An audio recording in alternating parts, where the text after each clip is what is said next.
Hello my dear students, Gayatri Vidya Mandir उच्च माध्यमिक विद्यालय सांचौर जिला जालौर के इस YouTube चैनल पर आप सभी का एक बार फिर से स्वागत है।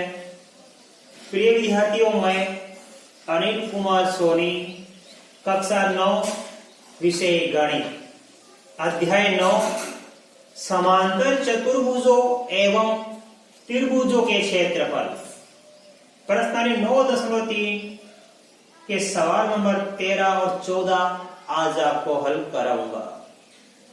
तो विद्यार्थियों, आज के हमारे प्रश्न 9.3 की सवाल नंबर 13 की शुरुआत करने से पहले मैं एक बार फिर दोहराना चाहूंगा कि यदि आपने अभी तक हमारे YouTube चैनल को सब्सक्राइब नहीं किया है तो सब्सक्राइब जरूर करें, जिससे कि आपको आगे आने वाले नए नए वीडियोस के नोटिफिकेशन समय समय पर प्राप्त होते रहें और आप अपनी पढ़ाई को सुचारू रूप से जारी रख सकें। तो देखिए विद्यार्थियों, अब हम आज प्रश्न 9.3 के क्वेश्चन नंबर 13 की शुरुआत कर रहे हैं। देखो क्या दिया है। एबीसीडी एक समलंब है। देखो बच्चों, हमारी आकृति में ए बी सी डी एक समलंब है जिसमें ए बी समांतर डी सी, ये ए बी और डी सी समांतर दे रखी है तथा एक रेखा ए बी को एक्स पर और बीसी को वाई पर प्रतिच्छेद करती है। एसी के समांतर एक रेखा, एसी के समांतर ही एक्स वाई रेखा है जो AB को x पर और BC को y पर प्रतिच्छेद करती है। सिद्ध कीजिए कि एरिया ऑफ ADX यानी ADX त्रिभुज का क्षेत्रफल एरिया ऑफ ACY यानी ACY के क्षेत्रफल के बराबर है। अब देखो हम क्या क्या लिखेंगे। दिया है, सिद्ध करना है तो प्रश्न में से लिखते हैं। तो प्रश्न देखो क्या दिया है। ABCD एक समलंब है जिसमें AB समांतर DC है तथा AC समांतर XY। बच्चों क्या दिया है। ABCD एक समलंब है, ABCD एक समलंब है जिसमें AB समांतर DC है और ये AC समांतर XY दिया हुआ है। राइट। अब देखो सिद्ध करना है, यहां से लेके यहां तक आपको उतार देना है। हमें क्या सिद्ध करना है। एरिया ऑफ ADX बराबर एरिया ऑफ ACY। अब तो ADX कहां है। ADX कब बनेगा। जब हम इस D को X से मिलाएंगे, तो हम D को X से मिलाएंगे। देखो ये हमने रचना कर दी, तो आपको रचना में क्या लिखना है। DX को मिलाया, आगे क्या लिखा है। Area of ACY। देखो ACY कहां है। ACY, तो देखो ACY पूरा, यानी इस एक को y से मिलाना पड़ेगा।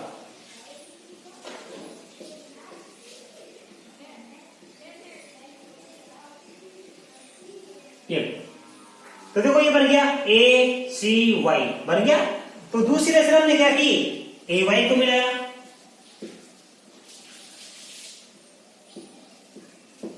अब तीसरा एक और रचना करेंगे हम। देखो ध्यान से, इस C को X से मिलाएंगे हम।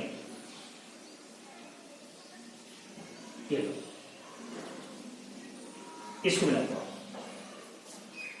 तो DX AY तथा CX को मिलाया। ये रचना आपको याद होनी चाहिए बच्चों।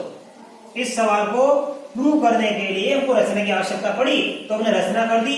D को X से मिलाया, A को Y से मिलाया और C को X से मिलाया। अब लिखेंगे उत्पत्ति। ठीक है, अच्छी तरह समझना आप। जैसे ही हमने इस D को X से मिलाया तो त्रिभुज क्या बन गया। AXD या ADX। ठीक है, और जैसे हमने C को किससे मिलाया X से, तो ये बन गया ACX। तो ADX, देखो ध्यान से, ADX कौन से आधार पर है। AX पर। और देखो ध्यान से ए सी एक्स यहां से लेके ये त्रिभुज कौन से आधार पे, एक्स पर। तो हम लिखेंगे यहां पे देखो, चूंकि त्रिभुज ए डी एक्स तथा त्रिभुज ए सी एक्स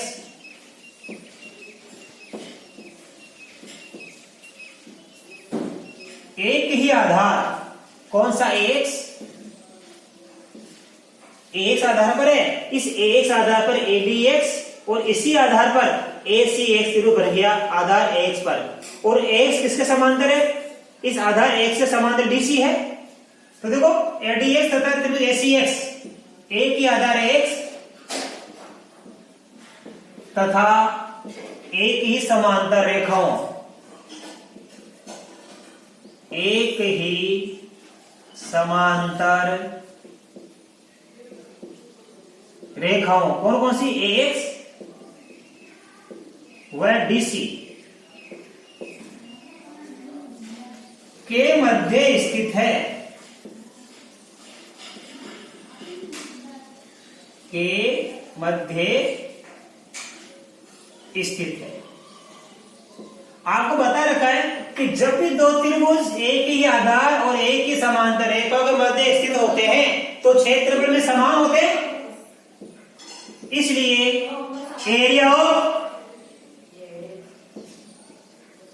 एडीएक्स बराबर होगा एरिया ऑफ एसीएक्स। ये एडीएक्स और एसीएक्स दोनों का क्या होगा, क्षेत्र में समान होगा। ये हमारा समीकरण एक बन गया। देखो ध्यान देना, ए बी एक्स ये और ए सी एक्स ये, इन दोनों का क्षेत्र क्या होगा, समान होगा, क्योंकि दोनों एक ही आधार और एक ही समांतर रेखाओं के मध्य स्थित है। अब देखिए बच्चों, आप यहां तक आपके अच्छी तरह समझ में आ गया। अब देखो यहां तो एसीएक्स किसके बराबर है, एडीएक्स के। अब हमारे चित्र में देखो वापस एसीएक्स, एसीएक्स कौन से आधार पर है, एसी पर। ऐसा समझ में, इस चीज पर देखो यहाँ पे ए सी वाई, ये ए सी वाई यहां से लेके यहां तक, ये भी कौन से आधार पर है, एसी पर। तो देखो ये हमारा ए सी एक्स ये त्रिभुज एसी आधार पे है और ए सी वाई ये त्रिभुज ये भी एसी आधार पर है। और इस एसी आधार के सम्मुख समांतर रेखा कौन सी, एक्स वाई। तो एसी और एक्स वाई समांतर रेखा होगी। तो अब लिखेंगे वहां पर, देखो यहां से पुनः है त्रिभुज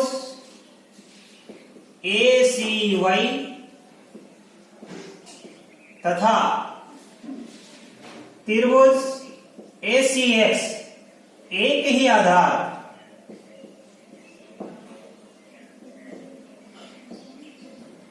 एसी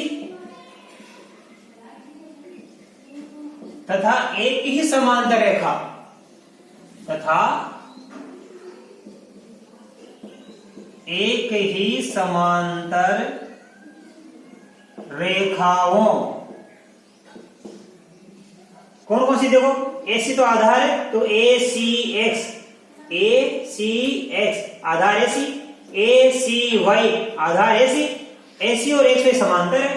तो समांतर रेखाओं कौन कौन सी आएगी, एसी व एक्स वाई के मध्य स्थित है।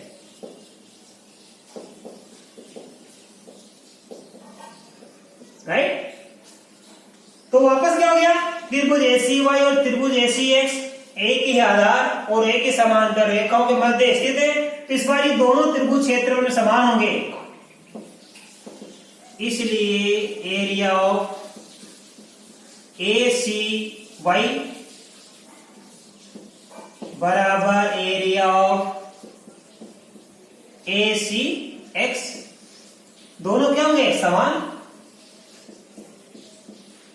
और ये होगी हमारी समीकरण नंबर 2। राइट।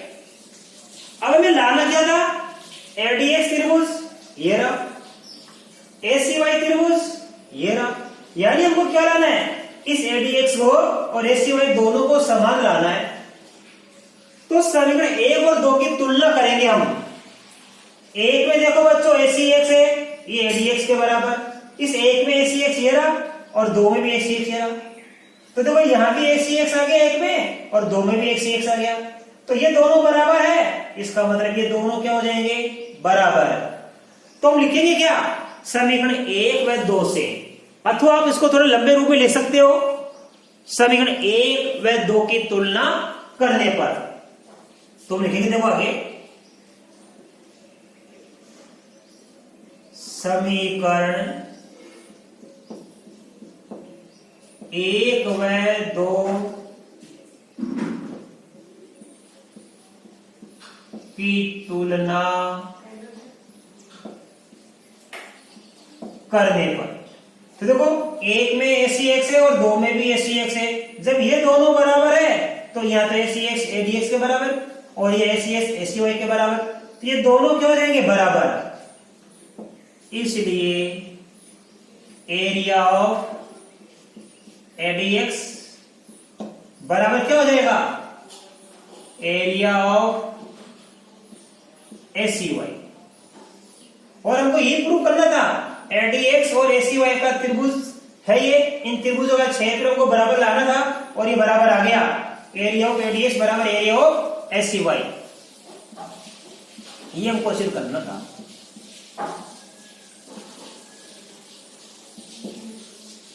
तो बच्चे सवाल नंबर 13 बड़ी आसानी से, बड़ी सरल भाषा मैंने आपको सिद्ध करके बता दिया है।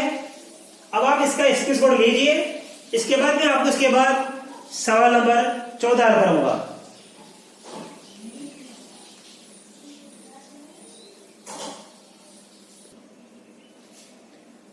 अब देखिए बच्चों, क्वेश्चन नंबर 14 सवाल नंबर 14 हमारे सामने एक आकृति बनी हुई है, इसमें AP, PQ और CR तीनों समांतर है।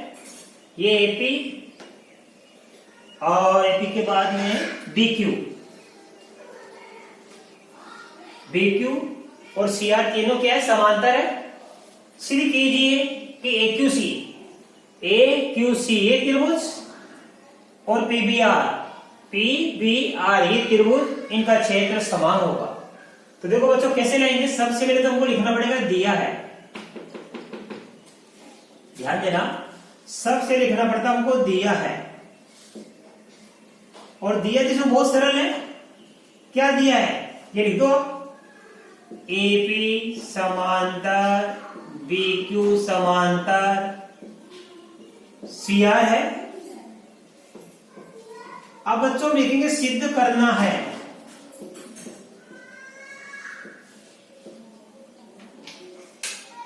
अब सिद्ध क्या करना है, हमारे सामने दे रखा है, सिद्ध कीजिए कि एरिया ऑफ AQC बराबर एरिया ऑफ PBR। तो लिख लीजिए आप, एरिया ऑफ AQC बराबर एरिया ऑफ PBR, ये हमको सिद्ध करना बच्चों। बड़े सरल सवाल है, ध्यान से समझना। अब इसकी उत्पत्ति लिखेंगे हम, उत्पत्ति जरा ध्यान से समझिए आप। हमारे पास क्या दिया हुआ है, AP, BQ और CR तीन समांतर रेखाएं दे रखी है। AP, BQ और CR ये तीनों रेखाएं क्या परस्पर समांतर रेखाएं हैं। अब आप ध्यान देना, ये बीच वाली रेखा BQ है। अब देखो इस BQ को हम इस A पॉइंट से मिलाएंगे तो ABQ बन गया, और इसी देखो इस BQ को हमने मिलाया ऐसे तो ABQ त्रिभुज बन गया, और इसी BQ को हमने P पॉइंट से मिलाया तो PBQ बन गया। तो आप समझिए ABQ ये जो त्रिभुज है इसका आधार BQ है, और आधार के सम्मुख ये AP समांतर रेखा है। इसी प्रकार ये PBQ ये त्रिभुज, एक तो ये त्रिभुज ABQ, एक ये त्रिभुज PBQ, इसका आधार भी कौन सा है BQ, इसके सम्मुख समांतर रेखा कौन सी है AP। तो क्या है ये ABQ त्रिभुज और PBQ त्रिभुज, A के आधार BQ और ए के समांतर रेखा बी क्यू और एपी के मध्य स्थित है, तो हमको लिखना पड़ेगा यहां से, चूंकि त्रिभुज ए बी क्यू तथा त्रिभुज पी बी क्यू एक ही आधार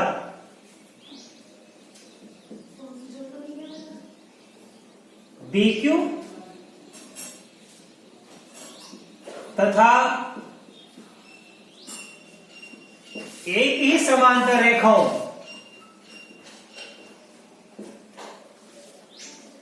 एक ही समांतर रेखाओं कौन कौन सी, दो आधार बी क्यू है और आधार के सम्मुख समांतर रेखा कौन सी, एपी। तो समांतर रेखाओं बी क्यू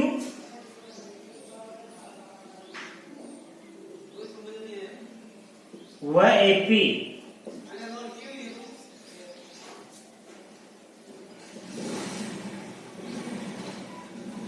के मध्य स्थित है,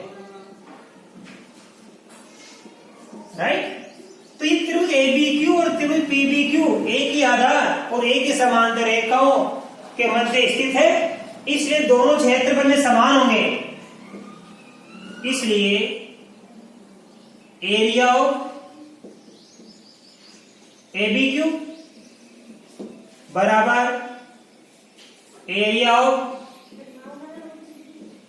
पी बी क्यू। ये हमारे समीकरण नंबर 1 हो गए बच्चों, ध्यान देना। ए बी पी और पी बी क्यू, ये ऊपर वाले यहां से लेके यहां तक और दूसरा यहां से लेके यहां तक। एक तो ये ए बी क्यू और ये कौन सा हो गया हमारे पास, पी बी क्यू। इनका क्षेत्र क्या हो गया बच्चों, समान हो गया, क्योंकि दोनों एक ही आधार और एक ही समांतर रेखाओं के मध्य स्थित है। अब इसी प्रकार देखो बच्चों नीचे वाले में, ये बी क्यू सी और ये बी क्यू आर, ये एक तो बी क्यू सी ये और एक है बी क्यू आर, दोनों क्या एक ही आधार बी क्यू पर स्थित है और इसके समांतर रेखा कौन सी, सी आर, इन समांतर रेखाओं के मध्य स्थित है। तो लिखेंगे बी क्यू सी और बी क्यू आर त्रिभुज। तो लिखेंगे पुनः त्रिभुज बी क्यू सी तथा त्रिभुज बी क्यू आर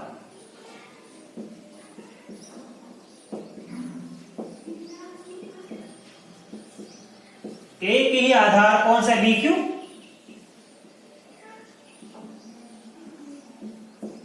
तथा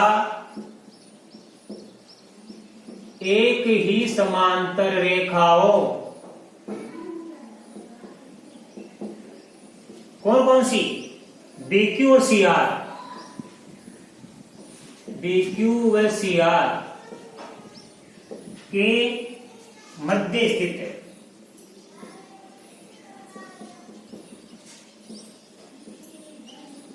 ठीक है, इसलिए ये दोनों त्रिभुज एक ही आधार और एक ही समांतर रेखा के मध्य स्थित है, तो दोनों क्षेत्रफल में समान होंगे।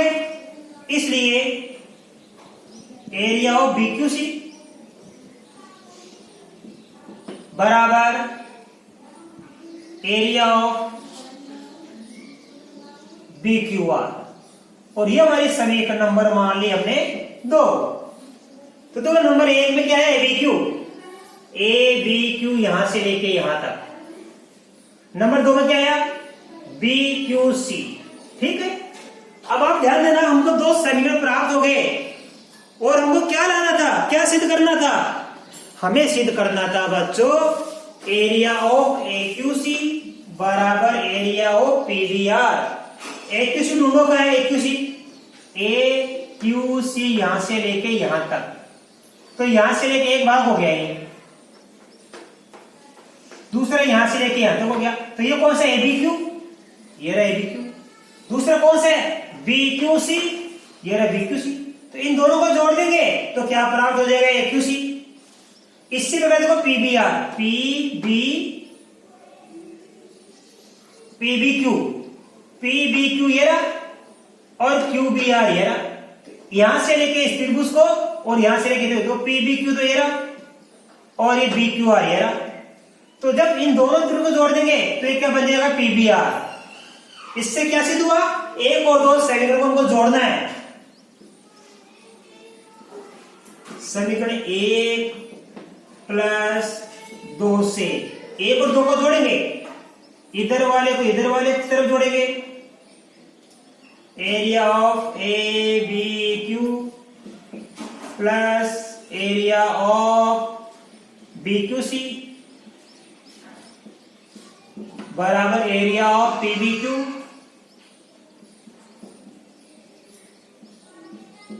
Plus area of B Q R. Right, इधर वाला लेफ्ट साइड जोड़ दिया और हमने राइट वाला राइट साइड में जोड़ दिया। देखो बच्चों, ए बी क्यू में जोड़ दिया हमने बी क्यू सी, ये रहा A B Q plus B Q C. P B Q में जोड़ दिया हमने B Q R, P B Q और बी क्यू आर ये जोड़ दिया हमने। अब इन दोनों का जोड़ ध्यान देना, इन दोनों का जोड़ क्या बन जाएगा, देखो ए बी क्यू ये रहा और बी क्यू सी ये रहा। अर्थात यहां से लेके ये त्रिभुज और यहां से लेके ये त्रिभुज जोड़ेंगे तो ये पूरा बन जाएगा, यहां से लेके ए क्यू सी क्या बन जाएगा। इसलिए इन दोनों का जोड़ बन जाएगा area of A Q C. इसी प्रकार से इधर पीबी क्यू में क्या जोड़ दिया, B Q R, P B Q यहां से लेके यहां तक और बी क्यू आर यहां से लेके यहां तक। तो यहां से लेके ये भाग और यहां से लेके भाग पूरा हम जोड़ देंगे तो ये पूरा क्या बन जाएगा, बीपी क्यू पीबीआर, पीबीआर बन जाएगा। इन दोनों का जोड़ एरिया ऑफ पीबीआर बन गया। और यही तो बच्चों हमको सिद्ध करना था, बच्चों हमको यही तो सिद्ध करना था, एरिया ऑफ एक्यूसी बराबर एरिया ऑफ पीबीआर, और ये हमने सिद्ध कर दिया। अब मैं आशा कर सकता हूं बच्चों कि आज बताए गए प्रश्नावली 9.3 के क्वेश्चन नंबर 13 और क्वेश्चन नंबर 14 अर्थात सवाल नंबर 13 और 14 आपको बड़ी अच्छी तरीके से समझ आएंगे। बड़ी सरल भाषा में मैंने आपको समझाया है। अब आप बच्चों इन दोनों सवालों को अपनी नोटबुक में उतारना और इन दोनों सवालों की प्रैक्टिस करना, इनको लर्न करना। बाकी इसके बाद बच्चों 9.3 का सवाल नंबर 15 और 16 शेष रह गया। 15-16 नंबर सवाल को मैं कल आपको नए वीडियो में सिखाऊंगा। तब तक के लिए आप सभी को धन्यवाद।